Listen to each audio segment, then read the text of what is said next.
Hello there, Clapperheads, and welcome back to a brand new edition of ClapperTalks. And as usual, my name is Kelvin Tay. I am Nick Dorian. And on the episode today, we will be talking about a very fascinating series that has been going on for a very, very long time. And on the back of the DVD, it's something along the lines of a celebrity chef puts aspiring young chef through rigorous tests and assign them several challenges in this kitchen in order to determine a winner. What are we reviewing again? You said watch Hell's Kitchen. I hate you, bro. I hate this. I hate this so much. Let's talk about it. Hello there, Clapperheads, and welcome to a brand new edition of Clapper Talks. I am Nick Dorian. And I watch Hell's Kitchen. Clearly you did. Now, we are going to be talking not about Hell's Kitchen, thank God for that, but the other Hell's Kitchen, which is Daredevil Born Again. Now, we have to preface this with the fact that I have seen the entire season, but you didn't get the time to watch the screener, so you've only seen the first 4 episodes. Yes, so you sir. are pretty much like the public at this point. I'm you. Yes, you don't know what's coming yet. I know everything that's coming, and our coffee is here. Be our right coffee back. is here. And now that Kelvin's had his coffee, we can finally get down to business with Daredevil Born Again. Now, safe to say, I think that we can both agree on the fact that they did it justice. This is not a Disney-fied Daredevil like we were worried about. Like I said in my review that I was so worried after She-Hulk and what they did with Matt Murdock, turning him into this horny boy. That just, Yeah, I know, right? And that walk He of did the walk of shame. Oh, that walk of shit. I'm like, oh. So, undoubtedly, I'm sure fans were worried what were they going to do on this Disney Plus version. But thankfully, they listened to both Vincent D'Onofrio and Cox as well and kept that tone. And dare I say, made it even better than the Netflix series. You know, I was very reluctant to watch this series mainly because I did not watch the entirety of season 3. I had to catch up with that as well. And then I watched a bit of season 3 and then I watched the catch up or the recaps on YouTube. Yeah. And I was all caught up. And when I went into this, you know what this series reminds me of? Andor. Yes. It is the Andor of Star Wars, but for the MCU. Yes, because this is a relative slow burn. There is action sequences, but it's all about the drama at this point. The first 3 episodes was full of just drama. Only. Yes, because if you haven't watched it at this point, 1, why are you listening? 2, this is going to be a fairly spoiler episode with the first 4 episodes at least. I mean, we all, including you, we all can agree. If you're watching this, you might already have a bit of understanding of what Daredevil Born Again is, right? Yes. At this point, Daredevil, Matt Murdock is in full grief mode because major spoilers within that first 15 minutes, Foggy dies.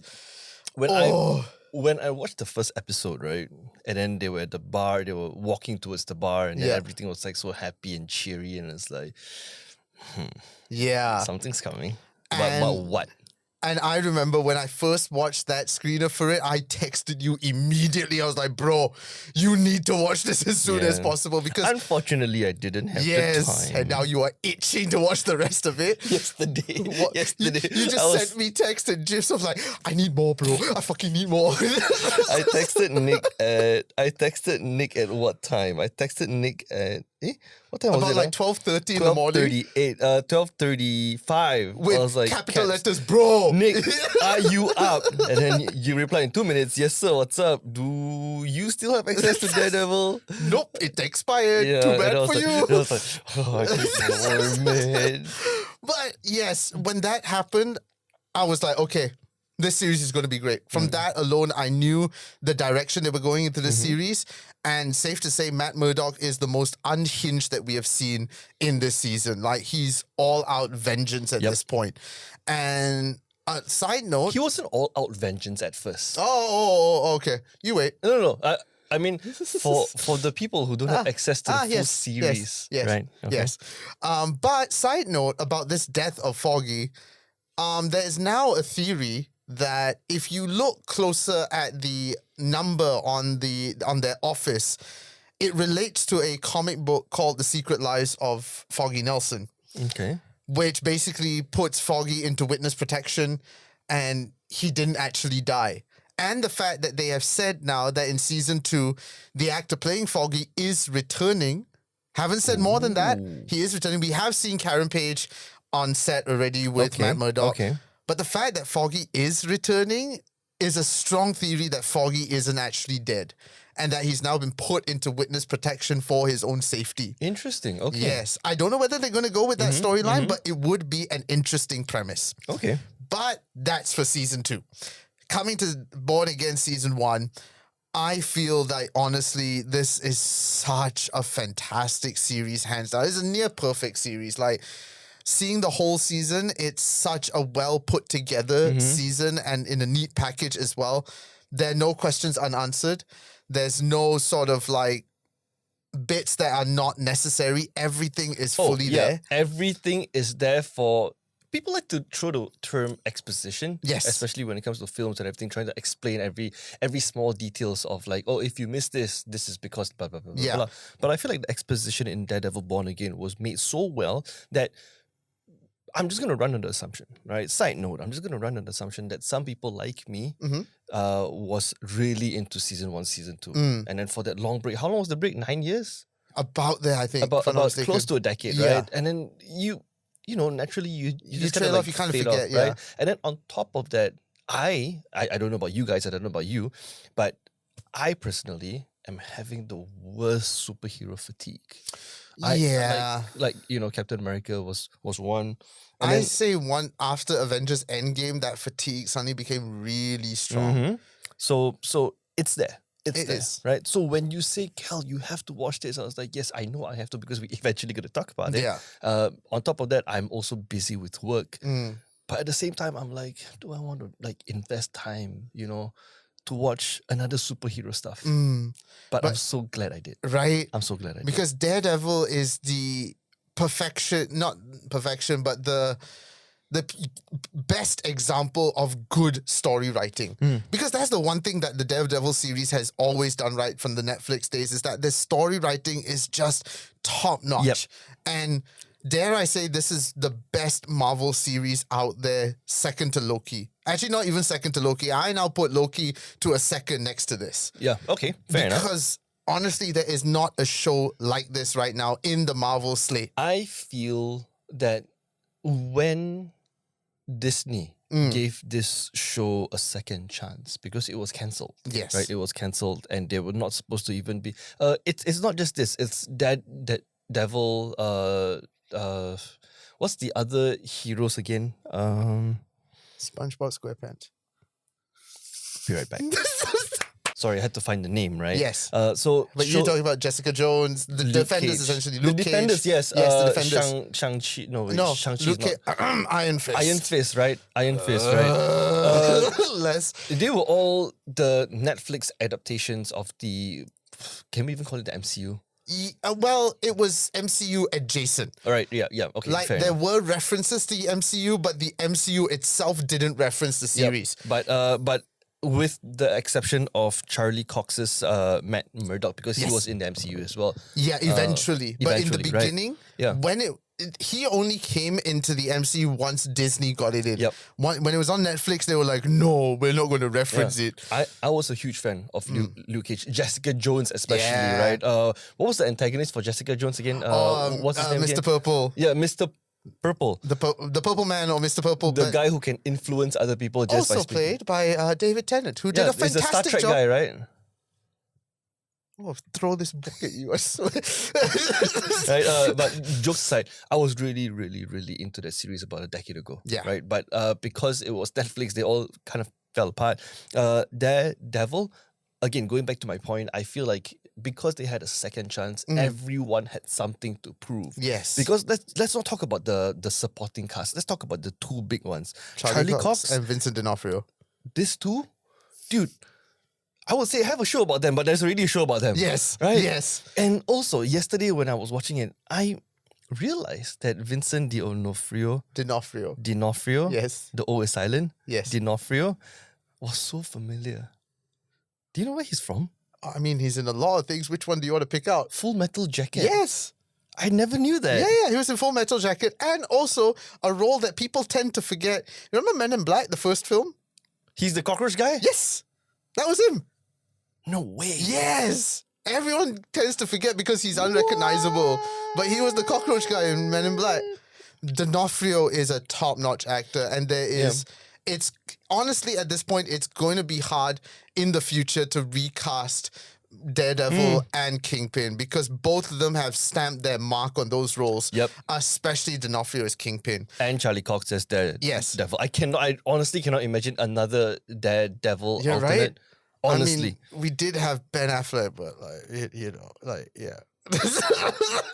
Tend to move past Ben Affleck. Yeah. I was secretly hoping he would appear in Deadpool, but we got Jennifer Garner as Elektra as well. That's so true. I was like, ooh, will he don it again? I just want to add one point. Rest in peace, Kamar de los Reyes. Yes. I'm sorry if I botched that name, but his White Tiger, honestly, that close brought me to tears because man, he was so good in that role. He had so much heart, and it was really just a vigilante wanting to do good. yes, And he was like the rest of the defenders. They were literally protecting their community. And if he hadn't passed away, I would bet everything that he would get his own series as White Tiger. Was so heartbreaking, dude. Right. It was episode 3, if I'm not mistaken, right? Yes. He, spoilers, Yes. won the case. Sorry, he was accused allegedly killing a cop, and then there was a whole court trial thing. Yeah. And then he won the case, and then he went back to playing the White Tiger, walked a couple of steps, and then poof. Yeah. That one, I was literally on my chair. I was like, are you fucking serious? Yeah. No. I mean, I knew it had to happen because he unfortunately passed away, but I said rest in peace because the actor playing did pass White away. Tiger actually passed away. Yeah. And that was very, very sad. And seeing what he did with White Tiger, it was a career that was cut short way, way too soon. I agree. So rest in peace. Hope he's doing well now, wherever he is. Yep. But back to the series in itself. We did talk that it's Hell's Kitchen, but now they're in New York. Because Hell's Kitchen? That's what I watched. Yeah, we know. But now we're in New York with Wilson Fisk as mayor, which is even scarier for me because this Kingpin is now in full power of New York City. If only Batman was there. Wrong If only universe, Batman bro. was there. I know, right? I know. But there's a lot of, again, gonna touch on a bit of a political strife here. Of course, because a lot of people have been comparing Kingpin to Trump. There's a lot of parallels to both Trump and Kingpin. Yeah. But I mean, if you know Kingpin, right, from the Spider-Verse, from Daredevil season 2 and 3, you know who Kingpin is. Yes. This is not a good person. This is not thou shall. Okay, I have a comeback to that. I won't say he's outright not a good person. It's just he has the wrong way of doing things. Yes. Like he has an intention there of wanting to clean up the city and all that. He strong arms everything. Yes. And okay, fine. Maybe it's not good. Maybe it's not bad. It's more towards like a gray area. Yes. But if you know the comics, if you know the shows, technically he is the necessary evil or unnecessary evil. Yeah. Good or not. He's like a Thanos. Like you want to hate him, but you're also like he also has a point. He makes some good points. Yes, exactly. And I mean, since you watch the entirety of you did watch the entirety of season 4, Oh, right? hell yes. Right? I mean, like, would you, without spoiling it, right? Would you say he is neutral good or neutral bad? Okay, what I will say, I won't go into that, but I will say this. You will start to see, if you haven't already, the parallels between Matt Murdock and Wilson Fisk. Okay. That their missions are kind of the same. It's just a very different way of doing things. Okay. So there's going to be a lot of similarities between Matt Murdock and Wilson Fisk this season. Okay. That will surprise you and that will make you understand both of their characters and make you empathize with both of the characters as well. Okay. So it leaves you a bit conflicted because with Kingpin, you're like, I I should hate him, but at the same time, it's like, Okay, I can't fault him. I get where you're going towards. Yes. Another character that I want to add is John Bernthal. John Bernthal. Dude, I love my names, man. I gotta sit through all our episodes and just make a compilation of Kelvin trying to pronounce names and characters. April 1st is coming up. You can do that. Yeah, You can do maybe that, we right? shall see. We shall see. John Bernthal. John Bernthal. Yeah, it's the Punisher. His episode or his scene, you know, when Matt Murdock went underground and kind of find him. I still find it funny that a blind guy can just walk through all this labyrinth of. I mean, the sonar and all that. Yes. I know. I still find it funny. Imagine you're just like a maintenance worker and then you see a blind guy with a stick just walking. It's like, bro, what the hell are you doing here? Right? Logically, it doesn't make sense. Yes. But anyways, John Bernthal. John Bernthal. His Punisher, I feel like whatever role you throw him in, and it's unfortunate because he's been thrown into a lot of supporting acting roles. Yes. Right? From The Bear to Daredevil, and that's all I can name. Don't forget Walking Dead. Of course, right? He's supporting though? I feel like he's kind of like the main in the first few co-star. Right? Co-star. Okay, yeah. Every role you throw him into, he shines so fucking bright. And him as the Punisher, he's like another actor who has stamped his mark on that role. Exactly. Like you can't imagine anyone else playing Punisher. Yes. Yeah. And for that brief scene, he was playing devil's advocate, telling Matt Murdock is like, that was the first honest thing you did in a long time. Say his name. I was like, shit, man, this guy has been suppressing his feelings since his best friend died. Yeah. And you need someone like the Punisher to actually bring him in. It's like, you hear the voice, he talks to you. But I was like, oh, shit, I have goosebumps now, right? Because that's how powerful that scene was. And I was like, wow, John Bernthal's Punisher was like, he hadn't played that role in 9 years. Yeah. And it felt like he never left. He was just in the basement waiting for this scene to happen. And he's getting a one-off special as well. I want more. Oh, don't worry. It will come. Oh, okay. No spoilers, but this isn't the last time you're going to see the Punisher. Another one. Yes. I'm sorry, Nick. I'm just Please, fan. Go ahead, because I can tell I haven't seen you this excited on the podcast in a while. What is the other actor's name? Which one? Which character? There's this antagonist. Muse? Yes, Muse. Whoa, Will we see more of him, or is he like the phase 1-2 version of Thanos where we only see clips of him? We'll see more of Muse. Okay. That is, in the comics, he's like an R-rated sort of character, and I love what they have done. It's the most comic accurate you could possibly make Muse, and I'm glad that they haven't dumbed him down. Like, they've really went all out comic accurate with Muse, and it works so well. Fair enough. So that is definitely a character that you will see again. Punisher, you will see again. Just keep going. If you think it's good now, you wait. How many episodes do we have? I think it was 8 or 9. I feel 9, if I'm not mistaken. I might be wrong. Definitely not 10, but it might be 9. But it just gets more intense. 9 episodes. 9 episodes. The series was planned for 18 episodes. I can't imagine how long that would go for. But I'm 9 glad, episodes, actually, no, I'm glad it didn't go for 18 episodes because it has fit very nicely into 9 episodes. Okay. I'm guessing they split it into season 1 and 2 if they do 9 and 9. Maybe like part 1, part 2, Yes. right? Have you, just a side note, have you read the Punisher Kill All Marvel? No. I haven't read that. I've heard it's a damn good comic.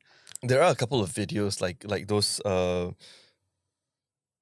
There are a couple of videos on YouTube where you can find like the full breakdown of the entire thing. It's like Comic Historian, for example, RIP. Yes. That series, bro, I can sit down there and watch it like a film because it's so good. I just realized I'm a huge Punisher fan. Yeah. Yeah, it's crazy. Anyways, I'm a bit worried now. Yeah. I'm scared. Should I leave before any hell breaks loose? Stay. No. But one thing I do want to mention about this series, like, sure, we're talking about superheroes, we're talking about battles and action, but deep down, this is very much a story about a system that is corrupt. It's a very strong reflection on the government today, specifically America, but it can relate to all over the world. It can even relate to us about wanting to do good in this world and wanting to trust the system, but you just can't because it is so corrupt. And of course, with Wilson Fisk at the head of it, it's even more corrupt at the end of the day. Like, it's a world where the system is so corrupt, you need to take action into your own hands. You cannot trust the police system anymore. You cannot trust the people in power. And that, I think, is what makes this series so good and brave as well to talk about. I like that you pointed it out because, yes, before this, we did talk about how Kingpin wants to, quote-unquote, do good to New York City because he's the new mayor. But from the viewer's point of view, we also know that he's not really the saint that he wants people to think that he is, right? I just want to add 3 more minor characters that is revolving around Kingpin, which is Daniel Blake, Sheila Rivera, and also, if I'm not mistaken, Buck Cashman. Okay. So Sheila is the OG political advisor. Oh, that one. Right? Okay, yes. Daniel Blake is the character, the young, bright, starry-eyed kid that was like, I worship you. Okay, and then Buck Cashman is like his henchman. The guy with the British accent. Ah, yes. Right? I love how these 3 characters revolve around him because you have the good, the bad, and the evil. Oh, that's how I see it, right? The good is Daniel Blake, which is the kid is like, I just see you as this authority figure and you're trying to do good. I'm just a fanboy, you know. The fact that you let me work with you, I would kiss your toe and lick your ass, right? Yeah. And then Sheila's character, she's like, she did mention that I was here before him. You know, I've seen other mayors as well. And then she's the one that is always very PC. Like, we had to do everything by the book. We had to do this, we had to do that. And then Daniel Blake, which is the kid again, he's like, no, you know, all the young people like you they like that you are unhinged. They like that you do this your own way. And then you have Buck Cashman, which is the British guy, and he's like, I don't work for the mayor, I work for the man. Yeah. Right? And yeah, that's how I saw this 3 characters. The good, the bad. I didn't see it like that, but I'm glad you pointed it out. Yeah. And Gandolfini's son, the one that plays the young kid, Michael Gandolfini, I think. Yeah, Michael Gandolfini. That boy is going to walk his father's footsteps. Like, he is so good in this series. The Sopranos prequel series was not bad, and I mean, he was a shining star, but that boy is oozing talent from his father, and I cannot wait to see what he's going to do in the future. Oh, James Gandolfini is the dad? Yeah. Oh, shit. The OG Soprano. That's his son, okay. Michael Gandolfini. Yeah. So I really love what's the right word for it? The performances? The characters? The characters, I would say. I mean, there's another word I would use, but I really like the 3 revolving characters around Kingpin's life as both Kingpin and Mayor Fisk, because you can really see how they influence him. Yeah. And just by watching that 4 episode last night, you can see that they are trying to influence him, and he actually stops and think, am I doing this as Kingpin or am I doing this as Mayor Fisk? Yeah. That's how I that's what I caught. And one more character, literally, as you're talking about it, I'm like, oh yeah, gotta talk about him. I think this is the only nitpick I have with the series.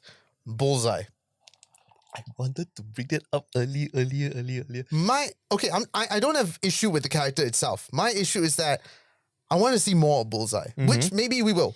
In season 2, maybe we will. Yep. But at this point, I feel like, can you do something with Bullseye? You teased him in the first series. I just want to say, whatever version this Bullseye that we have played by Wilson Bethel.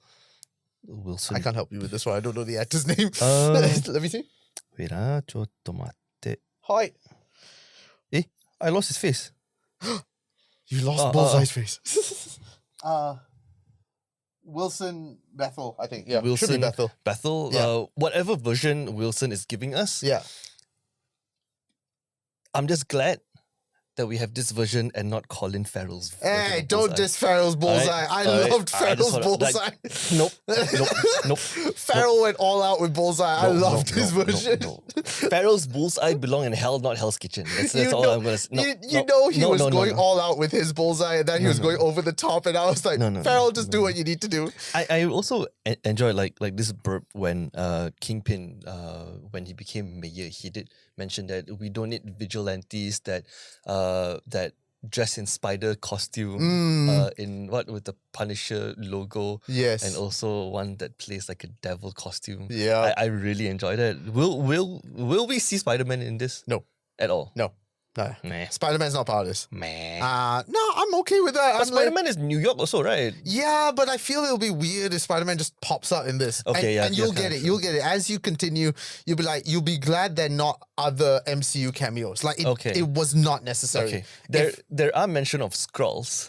Yeah, right? I really which I find that interesting. Really I was like, oh, they're referencing Secret Invasion? Okay. Do they or will they reference the Avengers, for example? No. At all? They'll reference events because okay, naturally. But that's about it. It's not overt. It's maybe like a line, and that's it. Is there any mention of the Defenders? Okay, you know what? After this break, we're gonna get into questions that Calvin really wants to ask because he hasn't finished watching the series because he didn't have access. Yeah. We'll be right back after this break.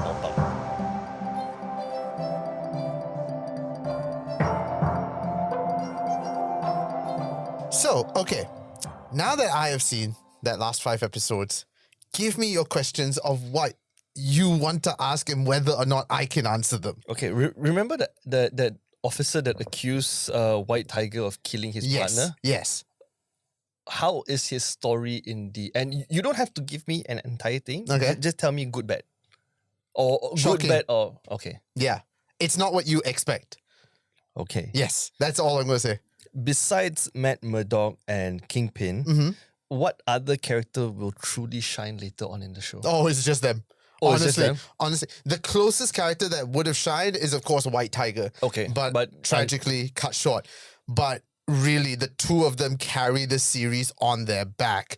If anything, they are the shining stars of the series, as well as they should be. Is the ending going to be similar like season 3 where they were just punching each other? Say. Okay. I can't say that. But I will say this. Remember, I talked about the similarities between Kingpin and Matt Murdock. That will be very evident in episode 6. Okay. So stay tuned for that. Will we see Bullseye again? Yes.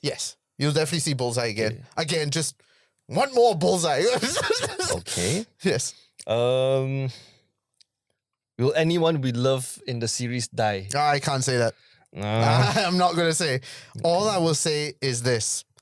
The shocks will not end yet. It's going to get more shocking. It's going to get more violent. It's going to get more action-packed and keep you on the edge of your seat, craving for the next episode. Will White Tiger's charm be passed down to someone else? No. But at least... not that we know of yet. You know what's the funny thing about White Tiger? Like, I know White Tiger from the Marvel Snap card game. Ah, yes. And White Tiger, as I know, has always been a female character. So when I saw Hector's daughter, niece, yes. BB, no wait, not BB, the niece that was crying in the morgue. Yeah.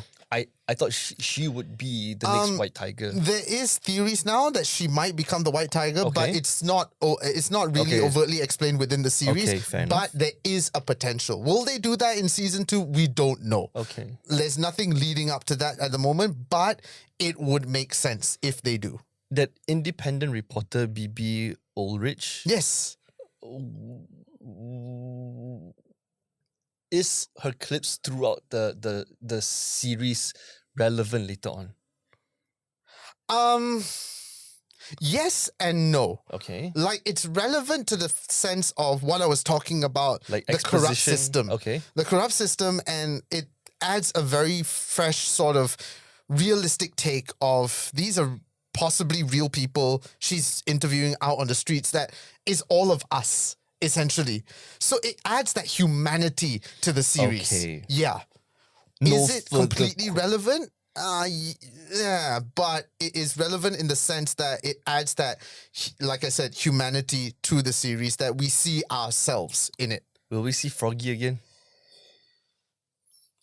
So what would you give this on the Clapper meter? 10 out of 10 so far. 10 out of 10. Like first 4 episodes, 10 out of 10. 10 out of Because, 10. I mean, off screen, Afiq is there, our co-host for Epic Arcade. And, Yes. and he texted me at like 11 or 12 midnight yesterday. He's like, bro, we'll be playing Monster Hunter tonight. I was like, no, man, I'm doing homework. You know, I'm watching Daredevil. When he texted me that, I was like halfway through like episode 2. And my head was like, oh man, episode 1, episode 2, so fucking boring because it's all about like law and cases. Like, where's Daredevil? And then like end of episode 2, I was like, shit, man, I'm all in, man. Yep. All in, you know? It really is a series that really hooks you and makes you crave for more every episode. It doesn't let up. There's not a moment that it lets up. It just keeps going and going. That by the end of it, you're like, you'll sit there with your mouth agape going, Shit, man. yeah. Yeah, It's only going to get better from here. 4 episodes in, all I can say is I would give this a solid 9 so far. It's 9 so far. It's very, very similar when I first watched Andor season 1. I was like, what is this political Star Wars show? And every episode just unravels something new and introduce something new to you, and you're like, shit, this is cool. Oh shit, they did this. Oh no, Yeah. what? Now that you mentioned about Andor, yeah, I see the similarities now, and you possibly see even more of that similarities going forward. And that's exactly how I feel right now as of this recording, 21st of March. Yes. 21st of March, 11:05. I give this 4 episodes in. I give this a solid 9 out of 10. I give this, like I said before, I'm not even going to rate it. All I'm going to say is this is the best Marvel series, hands down. It just keeps getting better. It's going to get more shocking, and you are not ready for what is about to come. All right, man. There you go, folks. There. So if you haven't watched Daredevil Born Again and you've listened to all this, again, What wrong with you? go and watch it right now. The first 4 episodes is on Disney Plus Hotstar. Go and catch it, because this is honestly one superhero show that you should not miss at all. Even if you have that superhero fatigue, this is beyond a superhero series. It is just a damn well-written, well-acted, well-shot series all around. Beyond superhero series. That's Yeah. a very nice. It's beyond that. Because even if you're not a superhero fan, you will appreciate the series. To be fair, Yeah. I don't consider them superheroes. Thor is a superhero. Yeah. He's a Right. vigilante. Yeah, right? Yeah. Thor is a superhero. Iron Man is a superhero. Because right? technically, Matt Murdock doesn't actually have superpowers. Exactly. He's just blind and has extra strong sense of hearing. Kingpin got a bit of he's a bit stronger than the average Joe. Yeah. But it's not like they've injected with super serum or stuff like that. exactly, right. Or powers thrust upon them. Captain America is a superhero. Wade Wilson. Wade Wilson and Deadpool. Sorry. Not Deadpool. Falcon's character. Sam Wilson. Sam Wilson. Yes. Vigilante. Vigilante, yes. Anyways, if you want to follow us on social media, we are, of course, on TikTok, Instagram, and YouTube at ClapperCorn. To find out more about the Malaysian podcasting landscape, www.renegadeplus.com. The www is very, very important. Yeah, there you go. Follow us on Instagram at RRP Malaysia. There you go. Thank you so much again for watching. I'm Nick Dorian. I actually did not watch Hell's Kitchen. I watched Daredevil, and my name is Kelvin Tay. Shut up, dude. Let's go. Bye-bye. 3, 2, 1.